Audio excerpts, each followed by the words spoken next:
Panorama group, जो सोचता है वो करता है। आपके अपने सपनों का आशियाना। नमस्कार, मेरा नाम ज्ञानेश्वर है और आपने देखना शुरू किया है लाइव सिटीज।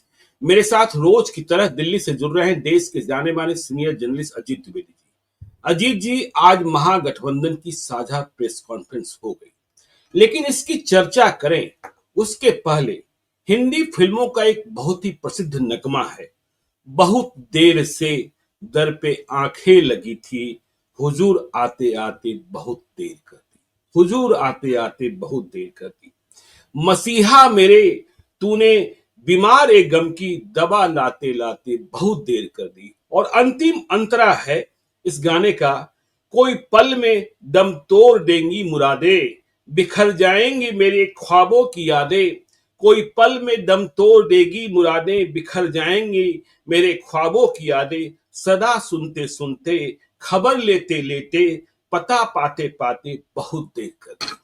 तो आज महागठबंधन की प्रेस कॉन्फ्रेंस हुई। तेजस्वी यादव मुख्यमंत्री पद के उम्मीदवार, मतलब महागठबंधन से मुख्यमंत्री तेजस्वी यादव होंगे, इस बात का ऐलान तेजस्वी यादव की मौजूदगी में अशोक गहलोत ने कर दिया। साथ में यह भी कहा कि मुकेश सहनी भी डिप्टी सीएम होंगे और एक से अधिक डिप्टी सीएम होंगे। बेचारे मुसलमानों का क्या होगा यह बात किसी को नहीं मालूम, और दलितों का क्या होगा यह बात किसी को नहीं मालूम। तो अब देखिए, महागठबंधन का चुनाव थोड़ा उठेगा, लेकिन नीतीश कुमार तो पहले से तैयार बैठे हैं, बीजेपी पहले से तैयार बैठी है, जेपी नड्डा आए हुए हैं, अमित शाह आ रहे हैं, प्रधानमंत्री नरेंद्र मोदी को आना है। तो इतनी देर मुकाबला कैसे? देखिए, अभी से कुछ देर पहले मैं नीतीश कुमार की दिनचर्या के बारे में जानकारी ले रहा था, तो मालूम हुआ कि आजकल सुबह 4:30 बजे जाग जा रहे हैं। पहले वह सुबह के 7 बजे जागते थे, 4:30 बजे जागते हैं और 1 घंटा मॉर्निंग वॉक कर रहे हैं तेज कदमों से। इसके बाद वह फिर से 7 सर्कुलर रोड लौटते हैं, बुद्धा स्तूप में अपने को नमन करते हैं, और इसके बाद अखबार फिर चुनावी यात्रा पर निकल जा रहे हैं।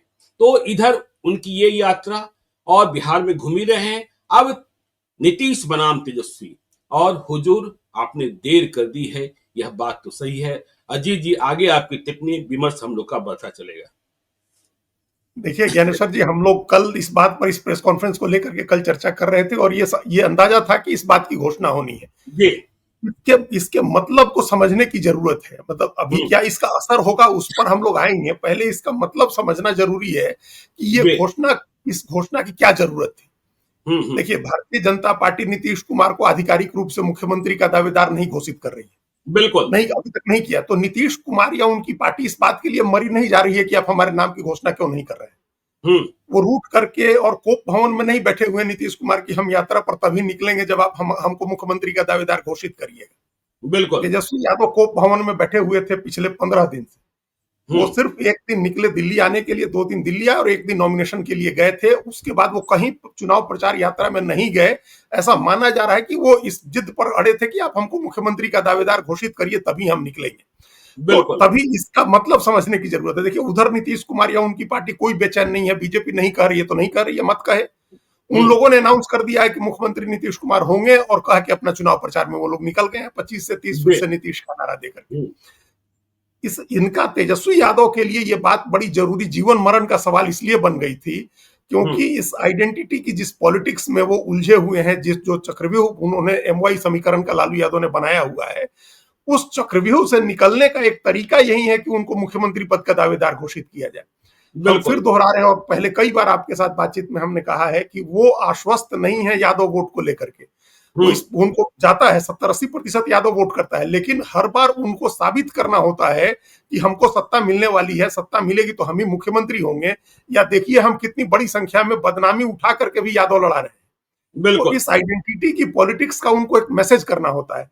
एक मैसेज उन्होंने कर दिया था 52-51 सीटें दे करके कि हम इतनी संख्या में यादव उम्मीदवार लड़ा रहे हैं, तो हम ही ध्यान दे रहे हैं। भाई देखिए कितनी बदनामी हो रही है हमारी। लोग पूछ रहे हैं कि भाई जिसका 14% आबादी है उसको 25% टिकट क्यों दे रहे हैं, 24% टिकट क्यों दे रहे हैं। तो ये उन्होंने एक तो ये मैसेज दिया। दूसरे, उनके लिए ये जरूरी था कि उनको सीएम का कैंडिडेट घोषित किया जाए, तभी उनको ये लग रहा था कि यादव वोट एकजुट रहेगा। नहीं तो उनके 52 उम्मीदवारों को तो मिल जाएगा, लेकिन कांग्रेस के दूसरे यादव उम्मीदवार जो हैं या दूसरी गठबंधन के सहयोगियों के यादव उम्मीदवार हैं या आरजेडी और दूसरे गठबंधन की सहयोगी पार्टियों के जो दूसरे गैर यादव उम्मीदवार हैं उनको यादव का वोट संभवतः नहीं मिलेगा। आप देखिए दूसरी तरफ से भी ठीक ठाक संख्या में यादव उम्मीदवार हैं, महागठबंधन से भी, मतलब माफ करिएगा एनडीए से भी और प्रशांत किशोर की पार्टी से भी। तो उस वोट को अपने साथ जोड़े रखने के लिए जरूरी था कि तेजस्वी यादव को मुख्यमंत्री पद का दावेदार घोषित किया जाए। दो शर्तें थी, बड़ी संख्या में आप टिकट दें, 50 से ज्यादा टिकट दें और आप मुख्यमंत्री पद के दावेदार बने। ये दोनों क्राइटेरिया पूरा किया गया, ये पूरा करना जरूरी था। इसी तरह से सेम इसी लॉजिक से मुकेश सहनी को भी उम्मीदवार घोषित करना एक जरूरत थी, क्योंकि उसके बगैर उनके जो वोट हैं उनको मिलने वाले थे, उनके उम्मीदवार जो होते उनको तो हो सकता मिल भी जाते, लेकिन वो इंडिया ब्लॉक के दूसरे गठबंधन के सहयोगियों को, उनके उम्मीदवारों को नहीं मिलने वाले थे। तो इसी सेम लॉजिक से उनके नाम की भी घोषणा जरूरी थी। तो सबसे पहले ये कि क्यों जरूरी था, ये क्यों इतनी परेशानी थी जिसके लिए ये प्रेस कॉन्फ्रेंस की गई और घोषणा की गई। इसमें एक सवाल ये भी है, हमको हमारे दिमाग में सबसे पहली बात यही आई कि भाई तेजस्वी यादव जिनकी पूंजी से कांग्रेस पार्टी राजनीति कर रही है बिहार में, उनके नाम की घोषणा कांग्रेस पार्टी करेगी, मतलब उनको वैलिडेशन चाहिए, अपने नाम की का वैलिडेशन कांग्रेस पार्टी से चाहिए। बिल्कुल बिल्कुल। खराब पॉलिटिक्स क्या हो सकती है भाई कि आपको तेजस्वी यादव और लालू यादव, कभी लालू यादव ने इस बात का इंतजार किया क्या कि हमको कांग्रेस पार्टी हमको माने नेता तब हम उसके साथ जाएंगे चुनाव लड़ने। भाई आप नेता है, अपने वोट आधार से, अपनी लीगेसी से, अपनी मेहनत से, अपने अनुभव से, अपने पिता की विरासत से आप नेता हैं। आपके पीछे पिछलग्गू बन के कांग्रेस पार्टी चल रही है और आप उसके वैलिडेशन के इंतजार में बैठे थे कि वो हमको नेता घोषित करे। और अशोक गहलोत मतलब महागठबंधन के राष्ट्रपति बन गए राहुल गांधी, लेकिन देखिए अशोक गहलोत ने घोषणा कर दी है, लेकिन अब तक हैंडल एक्स पर राहुल गांधी ने और इंडियन नेशनल कांग्रेस ने नहीं लिखा है कि बिहार में महागठबंधन का नेता, बिहार में महागठबंधन के मुख्यमंत्री पद का उम्मीदवार ढूंढा जा चुका है और वे तेजस्वी यादव है। हाँ बिल्कुल, वही हम कह रहे थे कि भाई उसमें भी आप अनाउंसमेंट हुआ तो अशोक गहलोत के मुंह से हुआ। ये अनाउंसमेंट राहुल गांधी करते तब भी चलिए हम लोग मानते कि भाई जो इंडिया ब्लॉक है, एंटी बीजेपी जो पॉलिटिक्स है, उसका सबसे बड़ा चेहरा राहुल गांधी है, वो आपको बिहार के मुख्यमंत्री पद का दावेदार घोषित कर रहे हैं। लेकिन वो भी नहीं हुआ। पूरी यात्रा में उनसे कई बार पूछा गया, उन्होंने, राहुल गांधी ने हर बार इस सवाल को टाल दिया कि मुख्यमंत्री का दावेदार कौन होगा। तो आज अशोक गहलोत ने उसकी घोषणा कर दी। अब आइए कि इससे क्या बदल जाएगा। जी, जो आप चाहते थे वो हो गया। तो एक बदलाव तो ये होगा कि आपका जो वोट बिखरता हो सकता था कि कुछ बिखरता, या दूसरे सहयोगी पार्टियों को या आपकी आरजेडी के दूसरी जाति के उम्मीदवारों को कुछ कम यादव का वोट मिलता, वो अब एकजुट हो गया, वो कंसोलिडेट हो गया। हम लोग पहले भी कह रहे। एक बात ये भी कह देना चाहिए है कि किसी को संदेह नहीं था कि तेजस्वी ही सीएम के दावेदार है। बिल्कुल, आदमी ये मान रहा था कि वही सीएम, अगर महागठबंधन जीतता है तो वही सीएम बनेंगे, और घोषणा हो या ना हो वो सीएम के दावेदार हैं, डिफेक्टो सीएम के दावेदार वही हैं। तो इस आधार पर यादव वोट कंसोलिडेटेड था, वो थोड़ा और कंसोलिडेट कर जाएगा, वो इधर उधर नहीं जाएगा, आपके गैर यादव उम्मीदवार को भी उसका वोट मिल जाएगा। एक तो एक बड़ा बदलाव ये है।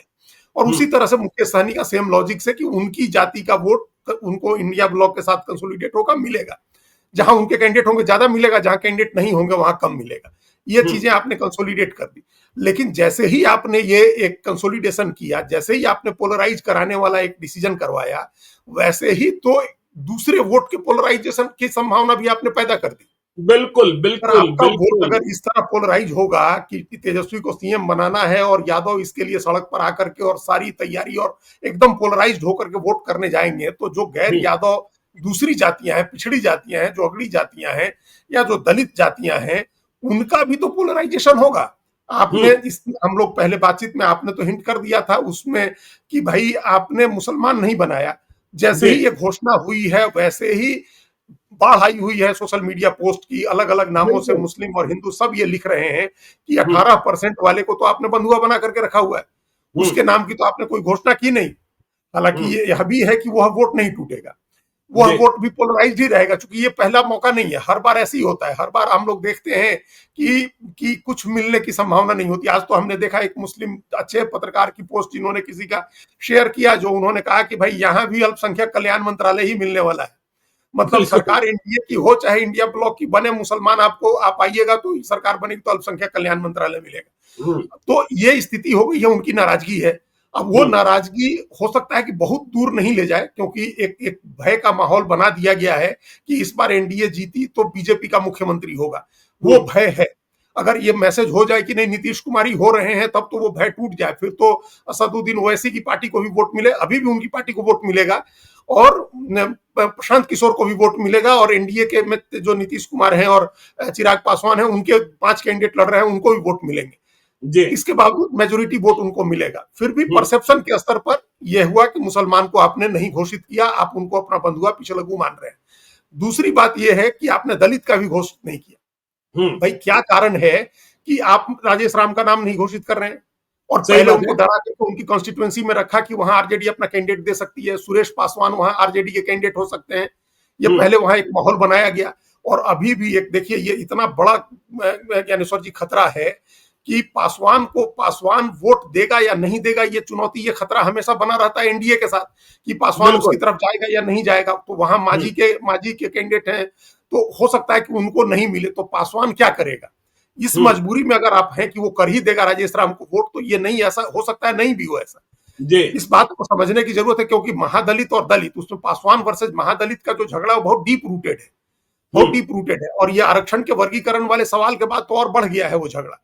अगर आप मुख्यमंत्री का दावेदार घोषित कर देते राजेश राम को, तो उनकी अपनी सीट भी आसान हो जाती, कुटुंबा सीट उनके लिए बहुत ही आसान हो जाती, और बाकी पूरे बिहार में जो महादलित का एक चेहरा हो जाते वो राजेश राम। अभी महादलित में दलित का चेहरा तो है, मान लीजिए चिराग पासवान बने हुए हैं, पासवान के चेहरा है। महादलित में जो बाकी 15% वोट है दलित का, 3/4 जो हिस्सा है, उसमें तो एक ही नेता है ना, अशोक चौधरी और जीतन राम मांझी, 2 ही नेता है। दोनों लोग तो मान लीजिए कि एनडीए में है। आपके पास क्या चेहरा है? आप कांग्रेस का अशोक राम थे, वो भी जेडीयू में चले गए हैं। तो ये चेहरा जो घोषित करने की बात थी, राजेश राम को अगर घोषित करते तो सीधा 5% दलित का जो वोट है, रविदास समुदाय है, उसका वोट आप बसपा की तरफ भी जाने से रोक सकते थे, उसको बिखरने से आप रोक सकते थे उस वोट को। देखिए आजाद समाज पार्टी भी लड़ रही है ओवैसी के साथ तालमेल करके, तो ऐसा नहीं है कि आप फॉर गारंटेड मान के चलेंगे। तो आपने दलित जिसकी 20% आबादी है, उसका उप मुख्यमंत्री ना घोषित किया है, और ना आपने ये कहा है कि चुनाव के बाद हम बनाएंगे। देखिए, और इसका जवाब भी नहीं दे पाएंगे, तेजस्वी यादव जवाब भी नहीं दे पाएंगे कि भाई आपने मुसलमान को क्यों नहीं घोषित किया। और देखिए जेडीयू तो बोलेगा ही बोलेगा, प्रशांत किशोर इस बात को बहुत ही प्रभावी ढंग से उठाएंगे कि देखिए मुसलमानों को कैसे छल लिया तेजस्वी यादव ने, और कैसे छल लिया महागठबंधन ने। बिल्कुल उठाएंगे भाई, प्रशांत किशोर ने काफी मुस्लिम उतारे हैं, और असदुद्दीन ओवैसी तो बैठे ही थे इस मौके की ताक में, वो तो कह ही रहे हैं कि भाई आपको, आप बंधुआ बन करके वहां रह रहे हैं, आपको कोई नहीं पूछ रहा है वहां। तो असदुद्दीन ओवैसी भी उठाएंगे, और उनके भी 32 उम्मीदवार लड़ रहे हैं सीमांचल की सभी 24 सीटों पर। अगर उनके उम्मीदवारों को कुछ भी वोट आएगा, तो ये तो बड़ा डैमेज इंडिया ब्लॉक का है। तो मुसलमान के मामले में आपने नहीं किया, चूंकि आपको डर है कि पोलराइज हो जाएगा। भाई किस बात का डर? ये तो फिर आप बीजेपी के हाथों, बीजेपी के एजेंडे के हाथों खेल रहे हैं। जो बीजेपी चाह रही है वही आप कर रहे हैं। नहीं, देखिए पोलराइजेशन की जब बात करते हैं, तो जैसे ही आपने तेजस्वी यादव को उम्मीदवार घोषित किया, वैसे ही गैर यादव जो पिछड़ी जातियां हैं, जो हम लोग कहते हैं कि बिहार में चुनाव लड़ा जाता है लालू यादव को जिताने के लिए या लालू यादव को हराने के लिए, और लालू यादव जो नेता बने तो गरीबों के नेता थे, बाद में पिछड़ों के नेता हुए, बाद में यादव और मुसलमान के नेता हो गए। तो पोलराइजेशन तो वहां भी हो जाएगा। हाँ, वो पोलराइज कास्ट के लेवल पर, वही हमने कहा कि जब आप एक कास्ट के पोलराइजेशन की अपने पोलराइज कराएंगे, तो आप दूसरा नॉन यादव वोट के भी पोलराइज होने का रास्ता आपने उसी समय बना दिया। मुस्लिम, अगर आपको इतना डर लग रहा है कि मुसलमान डिप्टी सीएम बनाएंगे हम, तो पोलराइज हो जाएगा हिंदू, तो फिर आपका इसका मतलब थ्रेट रियल है। फिर तो बीजेपी भी यही कोशिश करेगी ना, सब करेंगे कोशिश कि पोलराइज करते हैं। 80-20 का चुनाव आप भी मान रहे हैं कि होने जा रहा है। और आपने तो कहा भी नहीं, मतलब हम अशोक गहलोत के शब्दों पर गौर करिए, उन्होंने कहा कि और भी उप मुख्यमंत्री होंगे, वो भी पिछड़ा समुदाय से होंगे। तो आपने तो कहा ही नहीं कि दलित उप मुख्यमंत्री होगा, आप कह रहे कि पिछड़ा ही होगा। अगर मान लीजिए कि ये मैसेज देना चाह रहे हैं कि कोई कुशवाहा समाज को या कोयरी कुर्मी, पूरे धानुक समाज कोयरी कुर्मी को मैसेज देना चाह रहे हैं, तो दलित के लिए तो आप मैसेज भी नहीं देना चाह रहे हैं। आपने कहा ही नहीं कि और भी उप मुख्यमंत्री होंगे जो दलित समाज से होंगे। तो ये आपने दलित जो 20% है, और जिसमें सबसे ज्यादा चर्निंग है, जिसमें ओबीसी के बाद सबसे ज्यादा सत्ता की में भागीदारी के लिए जिस कास्ट में बेचैनी है, जिस कम्युनिटी में वो दलित हैं, उनको आपने पूरी तरह से इग्नोर कर दिया। तो 20% दलित और 18% मुसलमान, आपने 38% तो ऐसे ही छोड़ दिया जी। भाई 18% को आपने मान लिया कि वो बंधुआ है हमारा, और 20% में आप 20% छोड़ दिए, तो 20% के तो आपने दूसरी तरफ जाने का रास्ता बना दिया। सही बसपा बात भी लड़ रही है और आजाद समाज पार्टी चंद्रशेखर की भी लड़ रही है। और ये सब जानते हैं कि जो 20 में से 15% महादलित का है, उसका रुझान जेडीयू बीजेपी की तरफ रहा है। जेडीयू के खास तौर से जेडीयू या नीतीश कुमार की पॉलिटिक्स पॉलिसीज की के जरिए महादलित का रहता है। और पासवान तो इस बार चिराग पासवान है तो ऑलरेडी उनके साथ है। तो दलित में आपने दलित का वोट अपने साथ लेने के लिए कुछ नहीं किया। ईबीसी के वोट का जरूर एक दाव है ज्ञानेश्वर जी, और हम इसको एक बड़ा सिग्निफिकेंट बात मान रहे हैं मुकेश सहनी को उप मुख्यमंत्री पद का दावेदार घोषित करना।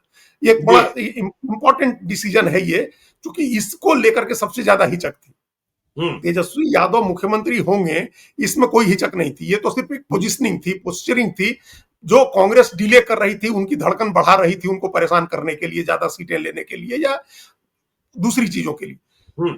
वो होंगे इसमें किसी को संदेह नहीं था। कांग्रेस के नेता बोल ही रहे थे, भाई अखिलेश प्रसाद सिंह बोल ही रहे थे, और भी दूसरे कई लोग बोल रहे थे, 2-4 लोगों को छोड़ दिए तो सब लोग बोल रहे थे। मुकेश सहनी उप मुख्यमंत्री के दावेदार घोषित हों, इसको लेकर के सबसे ज्यादा आनाकानी थी, सबसे ज्यादा समस्या थी। और उसका कारण ये था, यही था कि फिर हम दलित कैसे नहीं करेंगे, मुसलमान कैसे नहीं करेंगे, दूसरे ईबीसी भी इस पर सवाल उठाएंगे। और ये कि चुनाव मुख्य उनको लेकर के कितना भरोसा है मुकेश सहनी। तो ये घोषणा की गई आज की पूरी प्रेस कॉन्फ्रेंस में। जो सबसे इंपॉर्टेंट बात थी, हमारी नजर 2 ही बात पर थी ज्ञानेश्वर जी। तेजस्वी यादव मुख्यमंत्री पद के दावेदार घोषित होंगे, हम 100% हम भी जानते थे, 100% आप भी जानते हैं, सब आदमी जानते हैं इस बात को। 2 ही चीजों में दिलचस्पी थी, एक मुकेश सहनी को उप मुख्यमंत्री घोषित किया जाता है या नहीं, और दूसरी बात कि जिन जिन सीटों पर गठबंधन तोड़ करके तेजस्वी यादव ने उम्मीदवार उतारे हैं, उनके नाम वापस लेने की बात कही जाती है या नहीं। मैं उस पर आता हूँ हम तो आएंगे, तो हम पहले मुकेश सहनी वाली बात करते हैं। इन 2 पर मेरी मैं वही कह रहा था कि देखिए, मुकेश सहनी को पहले ठग लिया गया। मुकेश सहनी की स्थिति ऐसी बना दी गई कि उन्हें वो क्षेत्र चुनाव लड़ने के लिए दिए गए जहां जीत की संभावनाएं कम है। तो मुकेश सहनी को भी चौकीदार बने रहना होगा, और मुकेश सहनी को इस बात की गारंटी भी लेनी होगी कि सीटों की संख्या चाहे जो हो, जीत हार चाहे जो हो, जैसे एनडीए ने कम सीटों के बाद भी नीतीश कुमार को मुख्यमंत्री बनाया था, क्या तेजस्वी यादव, राहुल गांधी, अशोक गहलोत इस बात की गारंटी देंगे कि सीटें चाहे जो कुछ हो, मुकेश सहनी चुनाव नहीं लड़ रहे हैं, पहले उन्हें एमएलसी बनाएंगे, पहले तो डिप्टी सीएम बनाएंगे, महागठबंधन की सरकार आ जाएगी और उसके बाद डिप्टी सीएम बनाएंगे। देखिए, मुकेश सहनी यदि चौकीदार नहीं बने रहे तो मुकेश सहनी यूज हो जाएंगे और फिर थ्रो हो जाएंगे। भाई तो हम वही कर, उनको वो बड़ी सिग्निफिकेंट घोषणा इसलिए है क्योंकि उन्होंने अपनी पहचान पहले तो सन ऑफ मल्लाह वाली पहचान बनाई कि हम मल्लाह के बेटा हैं, और मल्लाह को उन्होंने एकजुट किया। जो अलग जगाई थी जयनारायण निषाद ने, उसको आगे बढ़ाया उन्होंने। और उसके बाद वो हर जगह, आप देखिए पिछले कई महीनों से हम सुन रहे थे कि वो हर जगह अपने को अति पिछड़ा का बेटा कहते थे, ईबीसी का बेटा कहते। तो एक अति पिछड़ा आइडेंटिटी को असर्ट किया है उन्होंने, अपनी आइडेंटिटी को स्टैब्लिश किया अति पिछड़ा समाज के नेता के तौर पर। तो ये जरूरी था कि आप उनके नाम की अगर आप घोषणा कर देते हैं तो एक अति पिछड़ा समाज में एक मैसेज जाएगा। वोट कितना आएगा हम नहीं कह रहे हैं, लेकिन जो हॉस्टिलिटी है, या एक माना जाता है कि वह वोट पूरी तरह से उसका रुझान भारतीय जनता पार्टी और जेडीयू की तरफ है। नंबर 1 पसंद भारतीय जनता पार्टी है ओबीसी की। हम लोग पहले भी कई बार पोस्ट इलेक्शन जो डाटा किए हुए सर्वे जो सीएसडीएस का है उसके आधार पर हम लोग कह चुके हैं, जब अकेले लड़ी थी बीजेपी तो 52% ओबीसी का वोट उसको मिला था, और जब नीतीश कुमार बीजेपी साथ लड़ते हैं तो 75% ओबीसी ईबीसी का वोट उनको मिलता है।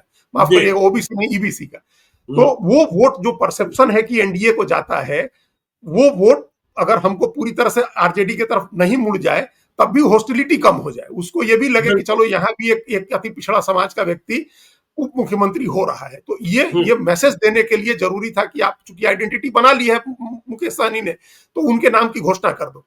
ये घोषणा कर दी गई। घोषणा करने से पहले टिकटों के खेल बंटवारे में जो उनके साथ खेल हुआ वो क्या मामूली था, वो हम लोग नहीं देख रहे थे, हर आदमी देख रहा था ना वो, कि दिल्ली में भी उनसे बात नहीं की गई, पटना में भी उनसे बात नहीं की गई, कई बार उनकी प्रेस कॉन्फ्रेंस चली और फाइनली जाकर के उनको 14 या 15 सीटें देने की बात हुई। 15 की उनकी लिस्ट आ गई, 15 उम्मीदवारों की, जिसमें एक उम्मीदवार उनकी एक सीट ऐसी चली गई उनकी, जो जिनको उम्मीदवार दिया गया आरजेडी के सिटिंग एमएलए को, वो सीट मुकेश सहनी ऐसी गंवा दी है। 15 उम्मीदवार है, एक चली गई, अब 14 आदमी उनका लड़ रहा है। उसमें एक सीट उनके भाई की है गौड़ा बोराम सीट पर, जहां आरजेडी के ऑलरेडी अफजल खान चुनाव लड़ रहे हैं और वो वापस नहीं हो रहे हैं, नाम उनका वापस नहीं हो रहा है, कोर्ट जाने की बात हो रही है और उन्होंने सार्वजनिक रूप से कहा था कि हम जहर खा लेंगे। तो आप अगर मान लीजिए कि उनका किसी तरह से जोर जबरदस्ती बैठा लें या बैठा ना लें, जाकर के तेजस्वी यादव कितना भी मैसेज दें, क्या मुसलमानों के मन में उस तरह का वो भाव तो नहीं होगा कि हमको देना है, जिताना है किसी तरह से जाकर के संतोष बिल्कुल, सहनी और को। वहां से मुसलमान ने कभी चुनाव जीता भी है। देखिए वो ऐसा बिल्कुल विधानसभा क्षेत्र है, और प्रशांत किशोर की उम्मीदवार भी मुसलमान है। यदि आरजेडी मुसलमान के है। मुसलमान को चुप भी करा दिया जाता है, तो नाराज मुसलमान प्रशांत किशोर के मुसलमान की ओर चले जाएंगे। इस चला जा बात की भी सकता है। संभावना है, इस बात की भी संभावना है। और हाँ देखिए जो चैनपुर और बाबूबरी का विवाद था, तो बात यह आ रही है कि चैनपुर में मुकेश सहनी का उम्मीदवार चुनाव लड़ेगा।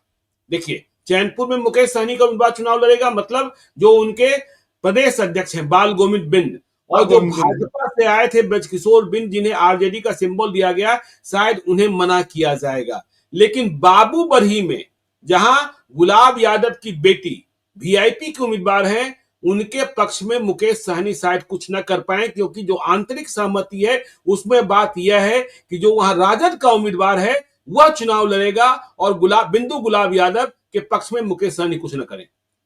तो एक सीट ये भी चली जाएगी, फिर एक तो ये भी सीट चली जाएगी। बाकी जो सीट वहां चैनपुर सीट पर भी आप लड़ाई तो उलझ ही गई, आप वापिस करा करके भी आप तो उनका समर्थन तो पूरी तरह से नहीं ले सकते हैं, या जो भी हो, मतलब वो दोनों सीटें भी उनकी फंसी हुई हैं। तो इस तरह का खेल उनके साथ टिकट बंटवारे में हुआ है। अपने भाई की भी सीट, गौरव बोराम सीट की जो हम लोग बात कर रहे थे, फंसी ही हुई है। तो अब अगर सीटें कम दी गई, कमजोर सीटें दी गई, जो दी गई उसमें भी कंफ्यूजन कर दिया गया कई सीटों पर, तो ये जो आपने कहा कि उनको बहुत चौकस रहने की जरूरत है, कहीं ऐसा ना हो कि जो हम लोगों ने, फिर हम बार बार 1 सितंबर 2 सितंबर के प्रोग्राम की याद दिलाते हैं, लाइव सीरीज पर अपने प्रोग्राम की हम लोगों के, जब हमने कहा था कि ऐसा ना हो कि धोखा हो जाए मुकेश सहनी के साथ इंडिया ब्लॉक में, तो धोखा हो गया। अभी फिर अजीत जी, इस बात को समझने की जरूरत है। दिल्ली से पटना की फ्लाइट में तेजस्वी यादव और मुकेश सहनी साथ साथ है। आते हैं। हम और आप साथ साथ आए और कहें कि पटना में मुलाकात होनी है, और जैसे ही पटना हम लैंड करें, आप लैंड करें, उसके बाद हम एक दूसरे का फोन उठाना बंद कर दें और बातें बंद कर दें, तो ये तो ठगा जाना ही हुआ ना। वही तो उनके साथ तो धोखा कर, उनके साथ उनको ठगा गया, उनको एकदम एज पर ले आकर के। उनको तैयारी का समय कहाँ दिया गया? उनको ना तैयारी का समय दिया गया, ना पसंद की सीटें दी गई, ना पसंद के उम्मीदवार चुनने का मौका दिया गया। लेकिन चूंकि उनकी एक आइडेंटिटी अति पिछड़ा की हो गई है, तो उस आइडेंटिटी का लाभ लेने के लिए उनके नाम की घोषणा कर दी गई। इसलिए घोषणा कर दी गई कि उस आधार पर कुछ अति पिछड़ा वोट आ जाएगा, मल्लाह का, और मल्लाह की जो उपजातियां हैं उनके वोट मिल जाएंगे। अब ये कहीं ऐसा तो नहीं होगा कि आप वोट ले लेंगे और चुनाव के बाद फिर उनको ठेंगा दिखा देंगे, जैसे आपने टिकट बंटवारे में किया कि लोकसभा चुनाव में घूमते रहे, उनके साथ मछली खाते रहे, और विधानसभा चुनाव में जब इतनी आत्मीयता थी, तो सबसे पहले तो तेजस्वी यादव मुकेश सहनी का ही फाइनल करते, भाई ये सीटें आपकी फाइनल हुई, आप इतनी सीटें लड़ेंगे, बाकी कांग्रेस से हम डील कर लेंगे। तो वो नहीं किया आपने, तो इसलिए कांग्रेस से डील कर लेंगे आप अजीत जी, कांग्रेस से डील कर लेंगे। कांग्रेस ने ही तो मुकेश सहनी के लिए सीटें छोड़ी। बिल्कुल, कांग्रेस नहीं छोड़ी। सीटें कहां छोड़ी? तेजस्वी यादव तो 144 पर लड़ रहे, 143 पर लड़ रहे हैं। कांग्रेस ने सहिष्णुता दिखाई मुकेश सहनी के साथ कि चलिए आपको लड़ने के लिए। भाई मुकेश सहनी के लिए तेजस्वी यादव कहां खड़े हुए? नहीं, अभी भी जो ये सारी बात निपटी है, उसमें तो यही आ रही है ना बात की, राहुल गांधी ने बात की, राहुल गांधी के यहाँ से मुकेश सहनी से भी बात की गई, राहुल गांधी से भी बात, तेजस्वी यादव से भी बात की गई, फिर मुकेश अशोक गहलोत को भेजा गया, तो ये सारी चीजें निपटाने के लिए तो वो कांग्रेस कर रही थी। कांग्रेस को सीटें छोड़नी थी, उसी की 9 सीटें छूटी हैं, बाकी तो सब, नहीं तो इतना कंफ्यूजन थोड़े होता अगर तेजस्वी यादव भी 8-9 सीट छोड़ देते, जो पहले से बातचीत हुई थी कि 10 सीट वो छोड़ेंगे। भाई ये फॉर्मूला तो आपको भी पता है, हम सब लोग जानते हैं कि कांग्रेस के लिए कहा गया था कि कांग्रेस 8 सीट छोड़ेगी और 10 सीट तेजस्वी यादव छोड़ेंगे, 18 सीटें मिलेंगी, और उसके अलावा 3-4 सीटें दी जाएंगी जिन पर आरजेडी का कैंडिडेट लड़ेगा। तो इस फॉर्मूले को क्या हुआ, आरजेडी ने तो कोई सीट नहीं छोड़ी। तो ये कंफ्यूजन चुनाव के बाद ऐसा ना हो कि चुनाव में यूज करना है, चुनाव में उनका वोट लेना है, ईबीसी का वोट, मल्लाह का वोट लेना है, इसके लिए उनके नाम की घोषणा कर दी गई। कहीं ऐसा ना हो कि जब चुनाव के बाद ये स्थिति हो जाए जो आपने कहा कि नीतीश कुमार टाइप से कि उनको 43 सीटें आई, लेकिन चूंकि पहले से घोषित कर दिया गया था, और मजबूरी भी थी, सिर्फ घोषणा की बात नहीं थी, मजबूरी भी थी कि उनके बगैर सरकार नहीं बन सकती थी, तो बना दिया गया। अगर संयोग ऐसा हो कि महागठबंधन को बहुमत आ जाए, तो क्या और उनको मुकेश सहनी को कम सीटें मिले, कम जीत पाए, तो क्या ये लोग बनाएंगे? इस बात की गारंटी है? बनाने की गारंटी तभी होगी जब उनके बिना सरकार नहीं बन रही हो।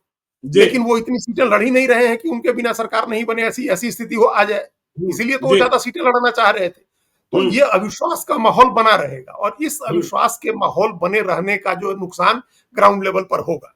खैर, ये मतलब इनके लिए, मुकेश सहनी के लिए अच्छा हो गया कि उनके जो 14 कैंडिडेट अभी लड़ रहे हैं, वहां उनको वोट मिल जाएगा, ईबीसी का भी, मल्लाह का भी, लेकिन अब वहां ये देखना होगा कि यादव मुसलमान का मिलता है कि नहीं मिलता है, क्योंकि जी अब हमको बड़ा सीरियस डाउट हो गया है तेजस्वी यादव के वोट ट्रांसफर कराने की कैपेसिटी पर। हम्म यादव वोट को ट्रांसफर कराने की कैपेसिटी पर, मुसलमान को लेकर के नहीं है, क्योंकि हम्म मुसलमान तो एंटी बीजेपी रहेगा ही, वो जाएगा ही, कांग्रेस भी उधर ही है और आरजेडी भी उधर ही है, तो उधर तो जाएगा, मुसलमान के जाने में दिक्कत नहीं है। लेकिन यादव वोट को ट्रांसफर कराने की उनकी कैपेबिलिटी कही है या उनकी मंशा, ज्यादा बेहतर शब्द होगा कि उनके इंटेंशन पर अब हमको संदेह हो रहा है कि वो चाह रहे हैं या नहीं चाह रहे हैं कि सारे यादव का वोट ट्रांसफर हो, मुकेश सहनी की तरफ भी हो, कांग्रेस की तरफ भी हो, और वो करा बिल्कुल पाने में सक्षम है या नहीं। मनसा और उनकी सक्षमता दोनों पर बड़ा सवाल है, क्योंकि ऐसा होता, अगर वो भरोसे में होते तो जो हम लोग पिछले 1 साल से कह रहे हैं वो लोकसभा चुनाव के बाद से कह रहे हैं, अखिलेश यादव के फॉर्मूले पर जाते, यादव की टिकट बिल्कुल कम से कम करते, अत्यंत पिछड़ी जातियों की और दूसरी पिछड़ी जातियों की सीटें बढ़ाते, ये कॉन्फिडेंस होता उनको। वो हम्म कॉन्फिडेंस नहीं दिखा है। ये कॉन्फिडेंस उनका यहां भी नहीं दिखा कि बिना कांग्रेस से वैलिडेशन कराए चुनाव में चले जाएं, कि बिना हम्म कांग्रेस की मुहर लगवाए उनको कांग्रेस की मुहर लगानी पड़ी और 51-52 सीटें देनी पड़ी। इसका मतलब वो संशय में है अपने ही वोट को लेकर के। मनसा और सक्षमता की बात करें, देखिए हमने प्रारंभ में ही एक गाना सुनाया आपको जिसमें था बहुत देर कर दी हुजूर आते आते। देखिए तेजस्वी यादव का ऐलान हो गया और मुकेश सहनी का भी ऐलान हो गया और उधर से कप्तान है नीतीश कुमार। क्या आपको लगता है कि मजबूती से लड़ पाएंगे या नीतीश कुमार आगे जाते हुए दिखाई पड़ रहे हैं?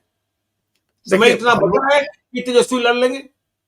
नहीं, अब तो अब इन लोग कितना भी तेज करेंगे, आप एक एक जो हम लोग खरगोश और कछुए वाली ही मिसाल दे हम लोग, कि अगर आप जी खरगोश सो गया और हम्म कछुआ पार कर गया आधे से ज्यादा रास्ता, तो आप जग के कितनी भी तेजी से दौड़ेंगे तो आप नहीं उसको हरा पाएंगे। तो बिल्कुल अगर मान ले कि हम स्लो ही हैं, ये नौजवान नहीं है, तेजस्वी यादव की तरह नौजवान नहीं है, नीतीश कुमार स्लो हैं उनके मुकाबले, बीमार हम्म भी हैं, सेहत भी उनकी ठीक नहीं है, इसके बावजूद वो इतना आगे निकल गए हैं कि आप बहुत तेज दौड़िएगा उनको पकड़ने के लिए, आपको उन तक पहुंचने के लिए आपको उसेन बोल्ट की स्पीड में दौड़ना होगा।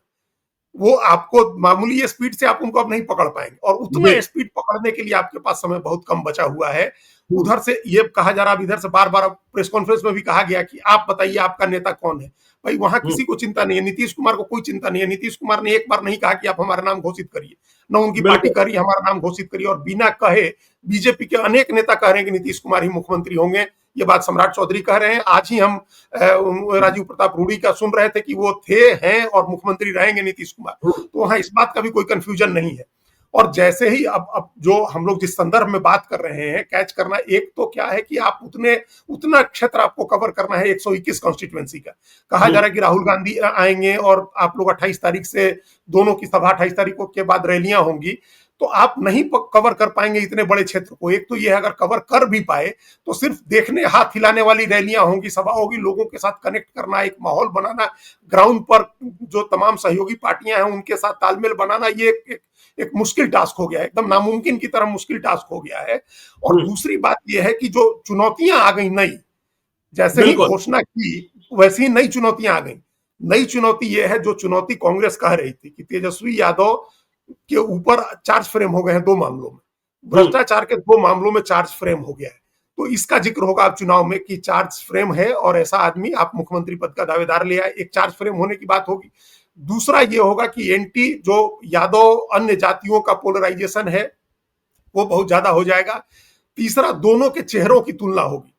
अब आप देखिए, ये है बारीक लेवल पर मैनेजमेंट आरजेडी में भी हो रहा है। उनका जो कल कल ऐड आया है, तेजस्वी भैया बेस्ट वाला जो एक गाना बना है, बिल्कुल उसमें वो अपने को भैया के तौर पर प्रेजेंट कर रहे हैं कि हम भैया हैं। हम्म छोटे छोटे बच्चों से ये गाना गवाया जा रहा है कि बच्चों के भैया हैं, और फिर हम्म बाकी तमाम समुदायों को जोड़ा जा रहा है।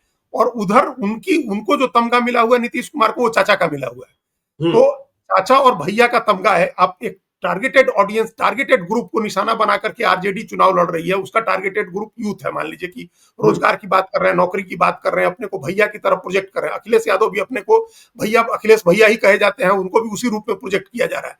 लेकिन आप देखिए ना कि उससे ऊपर वाली पीढ़ी तो हर जगह सफल ही हो रही है ना, भैया लोग कहाँ सफल हो पा बिल्कुल रहे हैं। बिल्कुल बिल्कुल भाई राहुल बिल्कुल भैया नहीं सफल हो पा रहे हैं, हम्म लेकिन शिवराज मामा सफल हो गए, हम्म और नीतीश चाचा भी चल रहे हैं। तो अब नीतीश वो चाचा है और ये भैया है। और देखिए उससे जो सबसे बड़ी चुनौती मुझे लग रही है, चार्ज फ्रेम की तो बात होगी ही होगी। देखिए तेजस्वी यादव कैसे कंट्रोल करेंगे। अब देखिए यदि हुदन की एक तस्वीर, एक वीडियो आ गई तो समझ लीजिए चुनाव खत्म हो जाएगा। और यदि किसी मंच से किसी को गाली दे दी गई तब भी चुनाव खत्म हो जाएगा। तो यह अनुशासन स्थापित करना, क्योंकि भाई राजद वाले तो हर बात में बहिष्कार की अपील कर देते हैं, हर बात में बहिष्कार की अपील कर देते हैं। अभी सरकार बनी नहीं है, लेकिन आप अपना सब कुछ जो चाहते हैं वही चले। तो एक तस्वीर यदि वीडियो आ गई, एक खबर आ गई कि हुर्दन की, तो फिर क्या होगा, इस बात को समझते ही है। और इस मामले में आप जितनी भी सावधानी बरतें, सावधानी तो इतनी बरती गई है कि आरजेडी के तरफ से ये कहा गया कि हरे रंग का गमछा नहीं रखना है। अपने लोगों को कहा गया कि हरे रंग का गमछा नहीं रखना है, और ये कहा गया कि हरे रंग का गमछा कोई रखा हुआ दिखेगा तो आरजेडी का कार्यकर्ता नहीं है। तो उसमें तो एक हुड़दंग की भी आशंका है, और दूसरी आशंका वही मुस्लिम परस्ती वाला है कि वो लगेगा कि मुसलमान का झंडा है, इस्लामिक झंडा है, हरे रंग का झंडा लेके घूम रहे हैं। तो इससे बचने के लिए ये सब सावधानियां बरती जा रही हैं। लेकिन जब मॉब होता है और जब जो हुजूम होता है, उसको, भीड़ को आप उस तरह से कंट्रोल नहीं कर सकते हैं अपने किसी मैसेज के थ्रू। अब राहुल जब तेजस्वी उतरेंगे और उनका हेलीकॉप्टर उतरेगा, हो सकता है वो हरा गमछा नहीं लहरा रहा है, लेकिन कितने लोगों को आप रोक लीजिएगा। तो वो एक इसके खतरे हैं, ये इसका जोखिम है। नाम अनाउंस करने का जो जोखिम है, जो कांग्रेस पार्टी पहले कर रही थी, ये तुलना होगी नीतीश कुमार वर्सेस तेजस्वी यादव के चेहरे की। तो कौन चेहरा ज्यादा भरोसा दिला पाएगा महिलाओं को, या गरीबों को, दलितों को, वंचितों को, जो सबसे डाउनट्रॉडन आदमी है बिहार का, क्या उस डाउनट्रॉडन आदमी को तेजस्वी यादव का चेहरा भरोसा दिला पाएगा कि ये समाज में उनकी सुरक्षा सुनिश्चित करेंगे? जो सोशल कॉन्फ्लिक्ट है यादव वर्सेज अन्य जातियों का, खासतौर से अत्यंत पिछड़ी जातियों के साथ और दलितों वंचितों का, उस कॉन्फ्लिक्ट में आप उनको भरोसा नीतीश कुमार ही दिला सकते हैं। तो नीतीश कुमार वर्सेज तेजस्वी यादव के चेहरे की तुलना होगी, यादव वर्सेस गैर यादव, वोट के पोलराइजेशन के खतरे हैं, चार्ज फ्रेम होने का मामला है, चार्जशीटेड होने का, ये तमाम जो चीजें हैं, जो जैसे ही आपने अनाउंस किया वैसे ही ये सारी चीजें उभर के आ गई।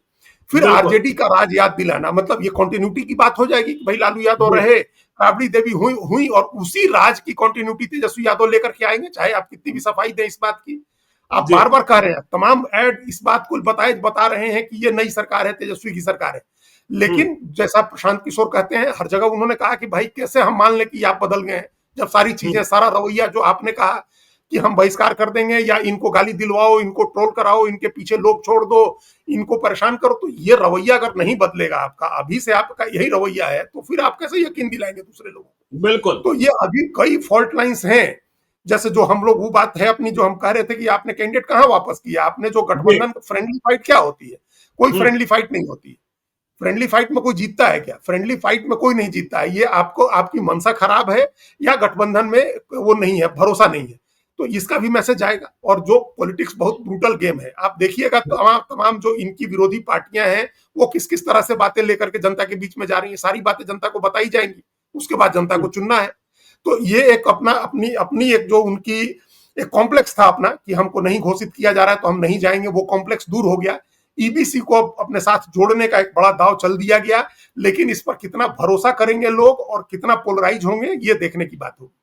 तो चलिए, कॉम्प्लेक्स तो दूर हो गया, लेकिन मैदान में लड़ाई तगड़ी कितनी होगी, यह देखने की बात होगी। और यह देखना होगा कि तेजस्वी यादव के पास जो बैगेज है, वह बैगेज कैसे उतरता है, क्योंकि नीतीश कुमार आगे निकलते हुए दिखाई पड़ रहे हैं, और अभी तेजस्वी यादव को, कांग्रेस को शुरुआत करनी है मैदान में उतरने के लिए। अभी तो वार्म अप हुए हैं आज, और इसके बाद क्या होगा यह देखने की बात होगी। सब कुछ आपको बताएंगे, आप देखते रहिए लाइव सिटीज को। यदि अब तक आपने हमारे यूट्यूब चैनल लाइव सिटी को सब्सक्राइब नहीं किया है तो जरूर कर लीजिएगा, और यदि इस वीडियो को आप फेसबुक पेज के माध्यम से पेज को लाइक कीजिएगा, हैंडल एक्स पर भी हमें फॉलो कीजिए। धन्यवाद।